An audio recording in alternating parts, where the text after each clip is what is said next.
I'm Cody from Matt Vapes Easily here, and today we're going to do a wicking tutorial on tanks. This is something that some people have had an issue with. I noticed some tanks leaking and stuff like that. So we just wanted to show you a quick build just to get that cotton right and make sure it's not going to leak on you and it's going to wick properly. So today I'm actually going to be doing a build on the Griffin 25, and I'm going to be using 22 gauge. I did about 8 wraps of it. So you just want to slide those in there and build it like you would any other RDA. You just want to make sure that you get those coils right over the airflow, because that'll get you your best flavor off of it. So what I'll normally do is hold it there with a screwdriver right where I want it to be, and then I'll take my little tool here and tighten it down.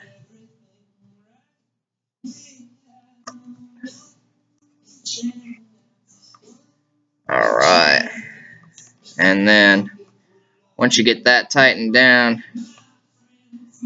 you can just go ahead and clip your posts here.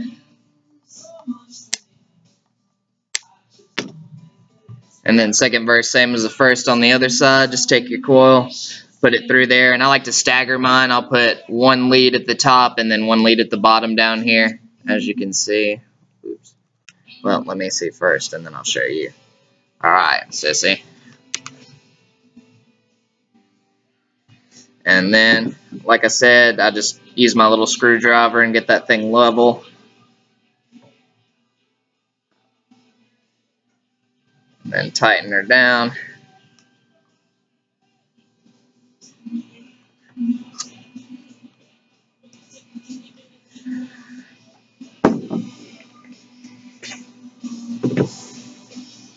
Alright, and once you get that tightened on there, just go ahead and clip your leads off on that side, and then we're going to shape it real fast and make sure it's burning even.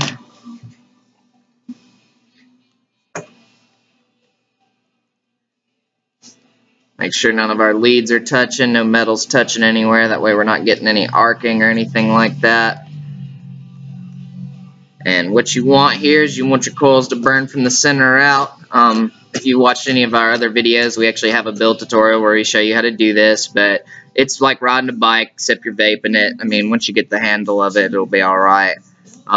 Generally, it helps to brush your tweezers across them and then just kind of squeeze them together. Alright, now it looks like we're in business. Still got a little bit of a leg right there, so we're just going to brush the tweezers across it one more time. Alright, and that's burning about how we want it. So I'm going to be using cotton bacon today. I actually did a review on this. Cotton bacon seems to be my favorite. It wicks really well. It's got really good flavor on it, so definitely give it a check out if you come by the shop. So what I'm going to do is I'm just going to pull a little bit off of here. Just about that much right there. And then I'm going to take it and roll it between my hands. That way it'll be easier to put through the coil.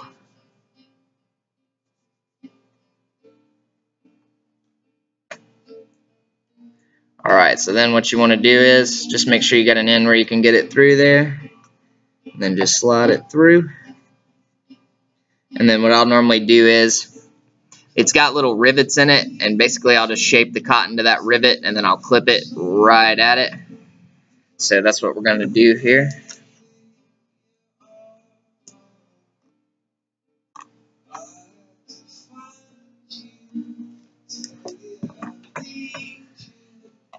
Alright, and then same thing on the other side.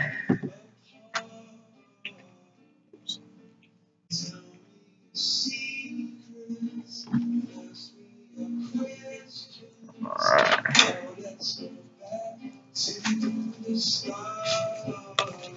So then you just want to clip this side right here, right at that post. And then I'm going to take some juice here.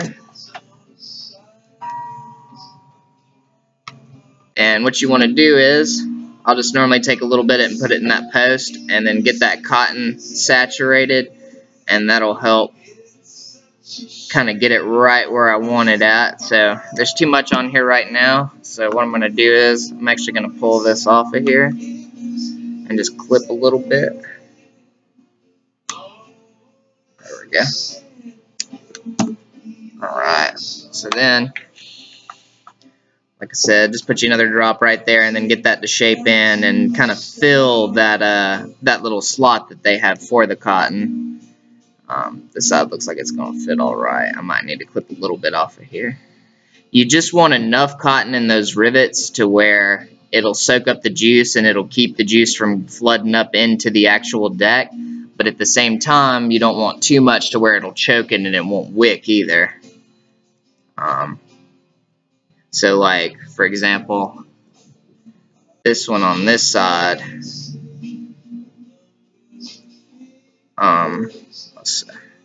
so this one on this side, as you can see, it's a little bit too much, so I'm going to clip a little bit of that off there. That way it's not pushing on the outer rings or messing up the seals or anything like that. There we go.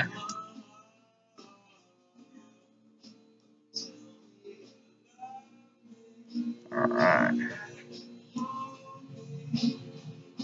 And then same thing on this side, there's just a little bit, I put too much in there, so I just need to clip a little bit of it off. So, take this one right here. And sometimes, like, to get it shaped a little bit better, I won't cut it straight down the side. I'll do almost like a slant cut, and that just gives it a little bit more better surface area and just makes it fit in there a little bit easier. So now that we got that in there, and it looks like all of those are sitting pretty good, we're going to do my least favorite part, and that's putting this cotton lock ring on here. Now the cotton lock ring is a good tool because it'll keep the cotton down. At the same time, it's just kind of a pain to put on there. But you should be able to just screw it down on there, and you want to make sure it's not dragging any of your cotton with it. And I'm going to make sure I put it on the right way. There we go.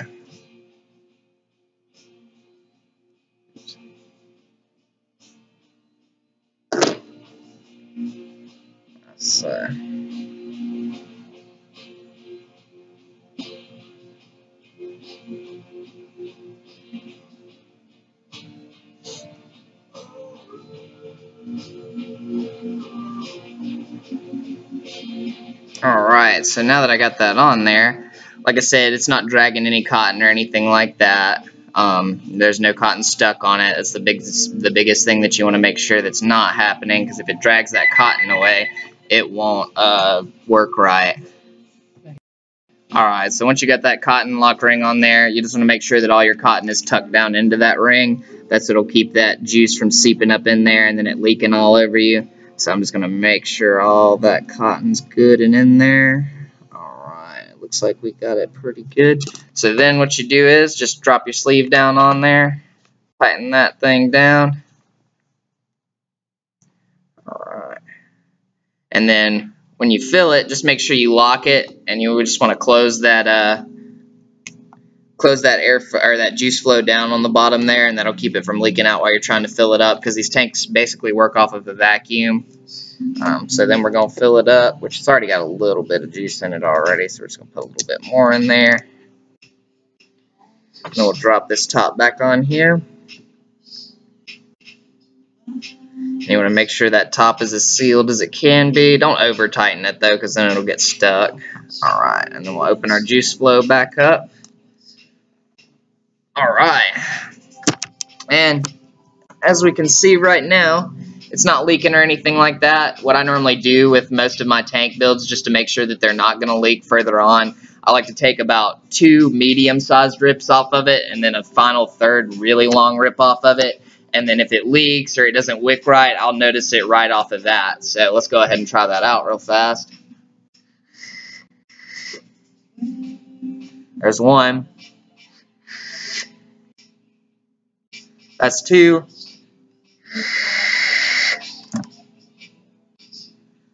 And that's 3. Alright, and no leaking. And that's basically the way to wick an RTA. If y'all have any questions or any other RTAs you might want to see re-wick, just leave it in the comments below and I'll be happy to do it. And y'all have a great day. Thanks.